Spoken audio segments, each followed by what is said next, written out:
Welcome to another episode of Success Today. I'm your host, Jack Campfield. And my guest today is Debra Lee Fader. She is an author and a speaker, singer, a performer. And the thing that's really beautiful about her is her ability to deal with something that might put a lot of us into depression and move through that with perseverance and faith. So we're going to talk about that today. Welcome to the show. Thank you so much for having me here, Jack. It's wonderful to see you. I'm excited to have you here. So let's start by just giving a little bit of your background. Well, I knew at the age of 3 that I wanted to be an entertainer. At the age of 3? At the age of 3, I did. I loved dancing and singing, and I'd say to my mother, Mom, I can sing like a big lady, but if I go around my friends, I don't want to shake up the apple tree, so I would sing like all the little kids did. But oh, really? Yeah, I was just born that way. Ready to stand out and be judged? Yeah, I didn't want to go through all that. Okay, so 3, you knew it. Then what? I started taking tap dancing lessons. My whole life is all about perseverance. When I went to tap dancing lessons at the age of 3, I didn't know how to tie a bow on my tap shoe. So the teacher looked at me and said, you can't take the class. I had to sit back, watch everybody tap, and then I had to go home and I had to find somebody that would teach me how to tie my tap shoes. Found a different teacher, and I love it. I found a different teacher. I didn't like to have anything hold me back. So I learned how to tie shoes, and then there I was in her class with the babies. We call it baby tap. Yeah, well, what happened with me, I didn't want anybody to know I could sing. We were age 12, and we were performing at a Shriners event.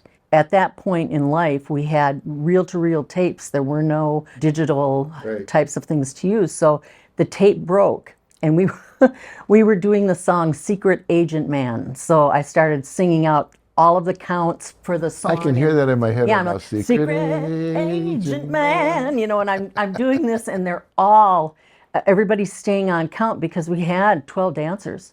So we had to keep going. When we finished, we got such an amazing roar of applause. It was just really, it took me back. Then my dancing teacher came to me at that point. She said, you're not only a dancer, you're a singer. So then we started training in the singing arts, and that's how it began with me. And then I became a singer at age 13. I had an audition with a polka band with Dick Mackel Orchestra, and that particular band is in the Minnesota Hall of Fame, and I stayed with them all through high school. I got a call to be in a very popular nightclub act called Edgewater 8. At the time, it was right off the Mississippi River, and it was with 4 boys and 4 girls, and we entertained at the supper club. And from there, I went to college. I had auditioned for both Juilliard. Well, I auditioned for 4 different schools: Juilliard,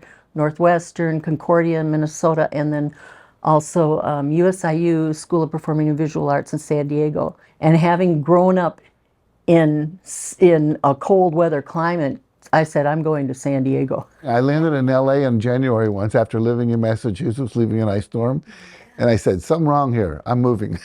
Yep. And I get it. And I stayed in the Caribbean and I used to have a house in Canoga Park here in Los Angeles, but it was time to move on. I was getting to be a little bit older. I didn't want somebody to yank me off the stage and say, hey, you're looking old. We need to get rid of you.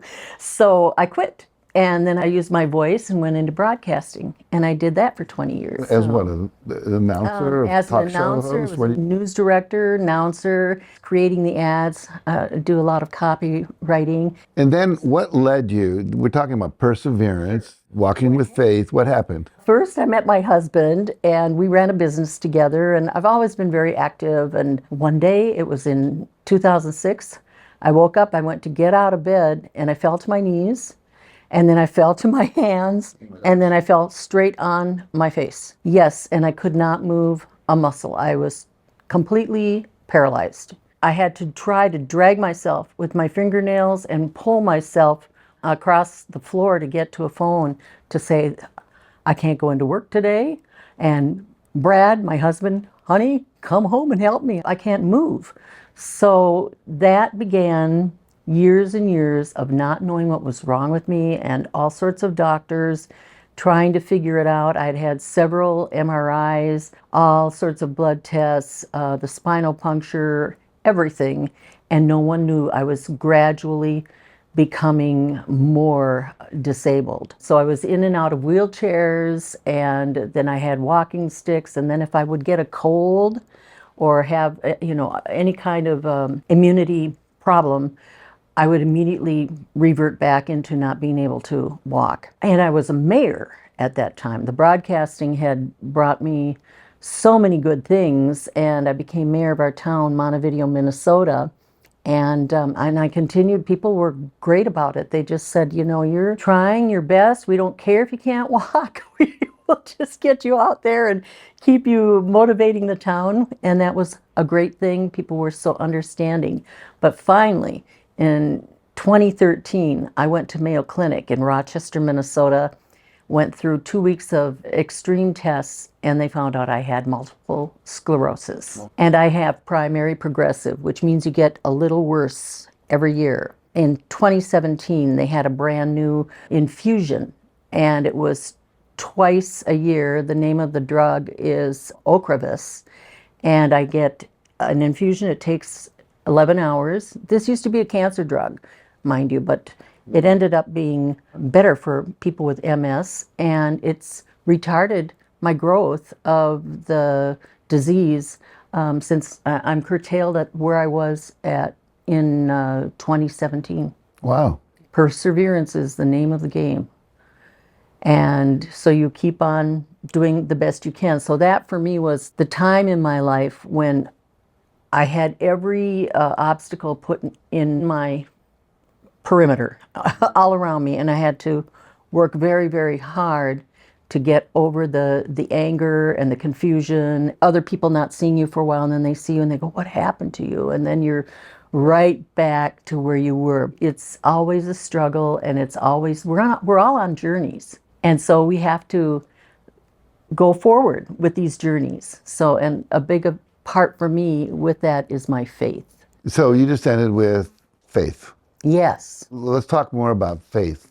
All right. The name of my own personal memoir is coming out. It's called Walk by Faith, with God as your compass. Oh, good. And you and I had talked about that a long time ago on a Zoom, and you said, I love the idea of the walk with the compass of God. That's how I live my life. And it's not the easiest path to just completely embrace your faith and realize that God's in control. That's what I've had to do since the beginning of this onslaught of not being able to move. And that's what has saved me. And so I want to help others to develop their faith and to learn to let go and let God handle their lives. So what was that moment? Here you are, you have this career and then you're mayor of this town.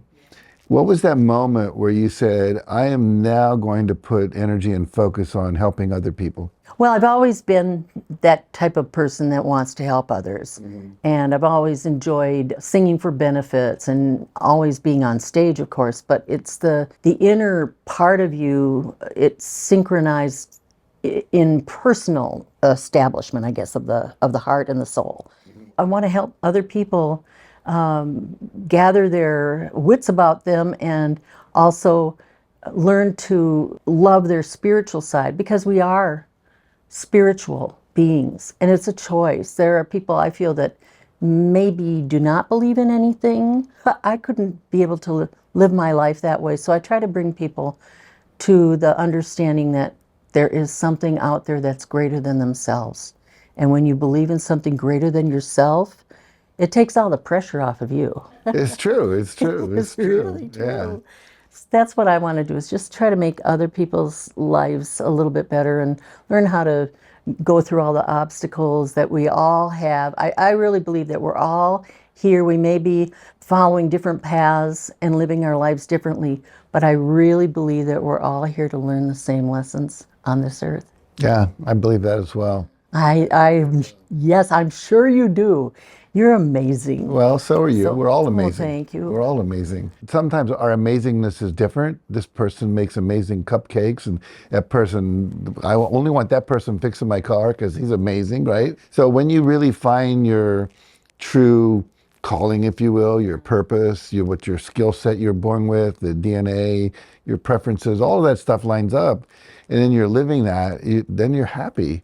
And the natural laws of the universe, if you will, attract to you those people that need and want what you have.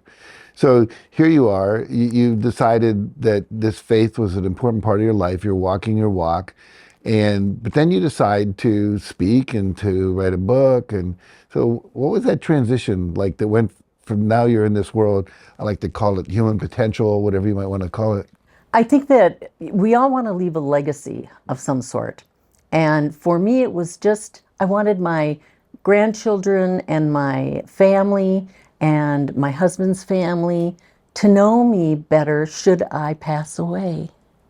And that's what brought me to wanting to write the book. Interesting. I have step children and I have grandchildren from the step parents, and I just want them to know everything that they might have wanted to ask me. I want them to know about me and let that pass on. So that's what got me started writing the memoir. But in the meantime, we did this. That's right. We co-authored the book together. Yes, The Keys to Authenticity. And I have to giggle. For me, it's a God thing, because you're the alpha, and so you're the first chapter, I'm the last chapter, and that's the omega. And I think of that as a God thing. I am the alpha, I am the omega. Yeah, there you go. Yeah. I remember an author once was going to write a book called It's a God Thing. Oh, yeah. It's about all those synchronistical moments, where you know that something's happening. That's cool. The show we're doing is called Success Today, and success means a lot of different things to a lot of people. What does success mean to you? Well, I think that when you envision, and life is all about visualizing what you want. For me, I wanted to be able to sit in front of water, because I have to have life is a little bit better and a little closer to heaven if you are surrounded by water. So I attained that dream. My husband and I attained that dream. And then I just wanted to start helping others to visualize and try to become their best selves. I feel like I already have my reward from up above and on this earth. So I'm now at this point, I'm just trying to share what I've found out and listen to others and be vulnerable and help each other. That is really important. It's a give and take. Well, I want to say something about water first. Whenever I'm at the ocean, I live near the ocean, California, and whenever I'm on a beach, you're on a lake shore or whatever, you look out, it's kind of infinite. You really get that sense of like the infinite reality of like there's nothing in the way. There's just this amazing space and openness, and you can connect a lot easier that way, I'm sure. And connection is what it's all about. I've always been a great communicator on stage, but becoming a good communicator in life is another side completely. Yeah. So, and it's a constant give and take, like I said, and you just keep on trying to become a better you and help others around you. Right. To fulfill their potential. That is so important. So you're writing. Are you speaking about this? Well, I am right now with you. You are. I'll sit in my living room and speak all the time to the water. Uh-huh. But no, I'm at the beginning now of my journey. I spent my time writing these books, and it was a very internalized process. Now I'm ready to come out of my shell and start expressing and coaching others. Yeah, good. And doing what I can to help. Good. Well, you've got this lovely demeanor about you, which says you're literally walking in faith, because you see the joy. Was it Christ said you'll know them by the joy on their faces? Something like that, The fruits. The fruits, yes. If people want to reach you, find out more about your book, find out as you start to speak, maybe talk to you, where do they find you? How do they reach you? Well, some people call me. They call you? They call me on the phone.